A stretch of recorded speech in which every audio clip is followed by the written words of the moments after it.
Andrew here at Shop 2020 with Bill Geissele of Geissele Automatics. Bill, what do we have new this year? All kinds of stuff. First off, we have a whole line of carbines, and we're building a lot of it in-house. Here's one of them right here. All right, completely in our DDC anodized. It's not painted like a lot of guns out here that have different colors. Not a spray-on coating, so it's completely anodized. You'll notice that the gun has slightly different colors per each part, and that's just the nature of the beast when you anodize colors. But just about everything on this gun is ours. For instance, the barrels, we're doing barrels in-house now. We have button barrels, and we also have cold hammer forged. And you'll be seeing a lot of those out there. They've been shooting excellently. All of them, even the hammer forged barrels, are all hand lapped. Okay, so they have a very, very smooth finish. Our hammer forged barrels will shoot M262, which is like a 77 grain Sierra load, minute angle all day long.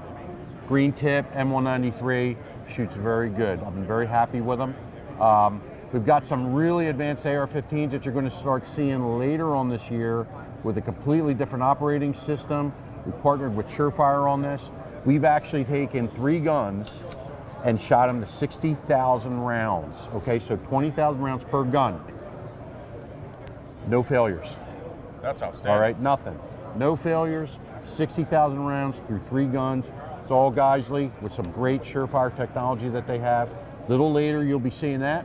60,000 would be a pretty impressive mean rounds between failure, but 60,000 without failure is substantial. It's really unbelievable. That's a different animal. We don't have that out just yet.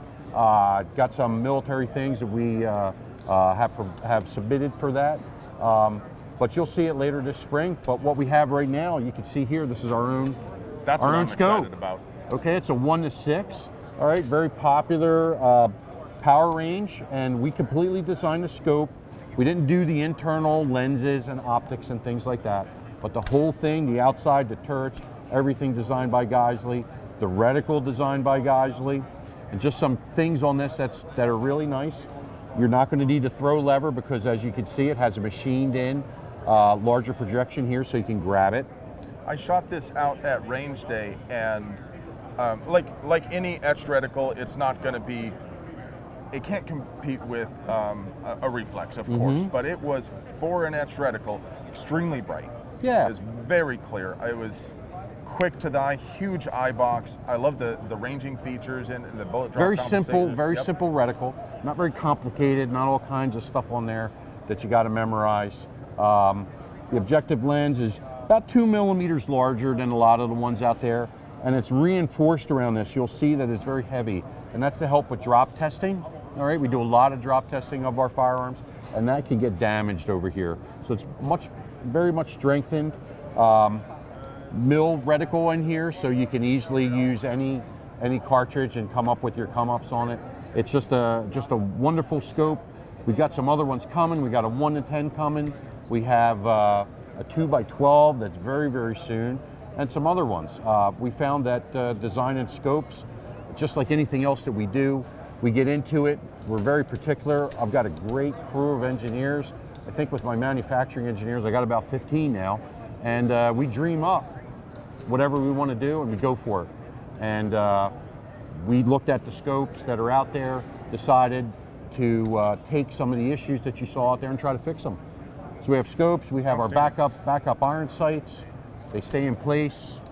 They have to be adjusted with a tool so that they don't get inadvertently changed. So you always know that your zero's there. All right, we got our Mark 16 rail, and this has been a great success because SOCOM adopted this rail. Really? Yep. Awesome. So URGI, Upper Receiver Group Improved, and the Mark 16 has been received very well. These sights are beefy as hell. The protective ears on here looks like about twice as thick on a standard A2 front sight. Yeah, they're made out of 70-75 aluminum, so they're very strong. Now again, we do drop testing on these guys, and what you'll notice is the ears might get damaged, but the integrity of the sight will not. And this is with a 5-foot drop test on the concrete. Yeah. All right. Plus, they're precision enough, you could shoot a high power match with them if you wanted. Nice. On the inside, all right, we have an advanced bolt carrier group that we're doing in-house. We're making our own components. You notice the finish on that? Look how that looks like a jewel. Yeah, that was really smooth. So is this melanite? No, that there is what's known as nanoweapon or Picatinny DSL. That is a U.S. Army coating developed by the U.S. Army. We're able to do this in production. This is their coating to make the M4 and other small arms run without lubrication. It's the real deal. It wears very, very, very slowly. The Army has done tests where they've taken an M4 carbine with this coating on there, ran it to 2,400 rounds with zero oil, not oiled in the beginning, nothing.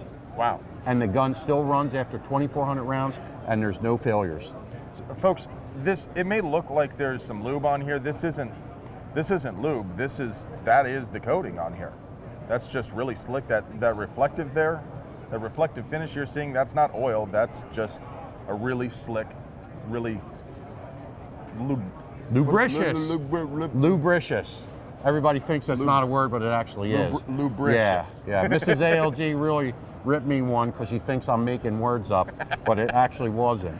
So this coating provides a substantial amount of lubrication without oil. Okay.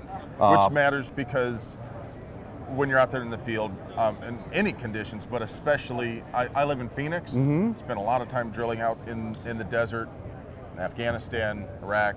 You get lots and lots of dust all over the place. You get a lot of vehicles moving around, kicking up that moon dust, coats everything, gets inside of everything, and that the lube is going to hold on to that dust for a long time, and it just coats everything. Yep. And this you can I'm not going to say run your gun without oil, because I always agree with oil, but much reduced. The other thing is our bolt, made in house, made out of a forging, not out of bar stock. We have a testing machine that simulates the firing of an M4.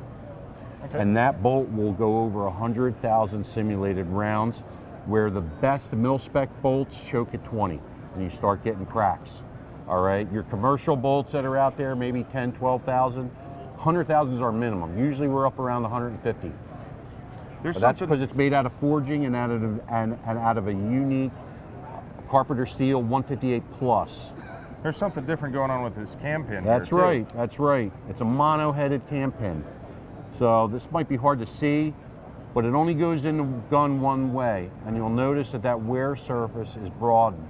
Now what that does is, especially on the short-barreled guns, if you look at it under high-speed video, and we have a complete high-speed video setup, as the gun unlocks and the bolt carrier unlocks from the barrel extension, the pressure in the barrel jams the bolt back into the bolt carrier. When it does that, it jams the cam pin into the aluminum of the upper receiver. And this is where you get a lot of wear and where you need the lubrication in the gun.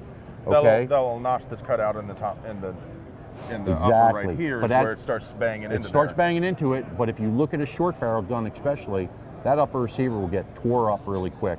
So with that broad head, that's also nanoweapon coated with another style, that will smooth out and it won't chew into your upper receiver. Nice. Only goes in one way. There's a little trick to it. You got to put it in one way. That way? I think so. You got to put it, like that. You go in like that. There you go. Now you can move forward and turn it. Excellent. But everything in the gun, just about everything that we do, we're trying to make ourselves. We love putting our hands to do things and having new ideas. We have a sling, okay, right here. Let's see if we want to add slings to our guns. As you see, it's all metal, all right? We machine this in-house. Instead of a plastic slider, this is a 7075 T6. Your connector piece is also machined in-house. The webbing is made at the same factory in Pennsylvania that does the webbing for the Medal of Honor. This is a US-made sling, sewn in Pennsylvania, made in Pennsylvania. It's wonderful. Different thicknesses. We have a thin one, medium, and wide one. I know comfort is very important, especially when you're working with the gun and you're carrying around the gun all day long. And it's also easy to tighten and easy to loosen. So you can get it into play when you need to. That's fantastic. I can't wait to get a hold of one of those slings, do some T&E on it. I can't wait to get a hold of any of these things, do some T&E on it. They're all exciting. I'm particularly excited about that LPVO. I'm glad that you guys are doing it because, well, everything you've done before, you've done right. I can't see that this would be any different. Yeah, it's a real deal. And the other thing that we've done, if you can believe this, is we're making a GPMG now. You might have heard that we have purchased the wonderful Barrett M240 LW and LWS system. We purchased the TDP and the patents to this, and what they've done is they've taken the Barrett team. They are some smart cats, okay? They have taken the M240 and taken all the issues that everybody suffered for decades. The weight, okay?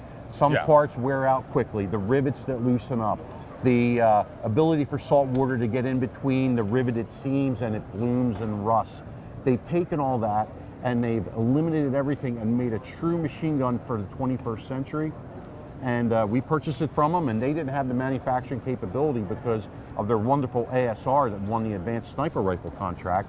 They're just inundated with orders. Awesome. So they looked at this as a great type of business relationship and partnership. And as we work with them, we're just dumbfounded with how good Barrett is, their engineering team, everybody there. They're true Americans, and we're just taking this 240 machine gun. We're going to run with it over the finish line. Outstanding. Well, Bill, thank you for your time. You got it, Andrew. If people want to know more about any of these, where should they go? Geissele.com. That's the place to go. You'll find everything there. Read about all this kind of stuff. There's also a lot of YouTube videos out there and Instagram type things. Just please go on our website and you'll see everything. Excellent. Now, I understand a lot of this stuff is still in production, so you may not be able to give firm dates or prices, but as best you can you walk us through some of the availability and prices? I'll tell you what, sometimes we're victims of our own success, okay? Sometimes we put things up there and they sell out within hours, all right? And everybody— That's a good problem to have, though. And everybody, it is a good problem to have, but sometimes the customers are not too happy about it. I understand. We're working all the time, and look, in manufacturing in America, you just can't spin up like that. Yes. All right, I'm an engineer. All right, my office is right next to where everybody works. All right, I don't have some office up front, which is like some kind of CEO's office. Okay, I work with my guys every day, and we dream about things. All right, and we can execute them. God has given me wonderful people to work with, wonderful teammates. I've got over 100 CNC machines. All right, in an 80,000 square foot facility. Anything I want to do, I can put my hands to and do it. And sometimes we just get carried away on the engineering side.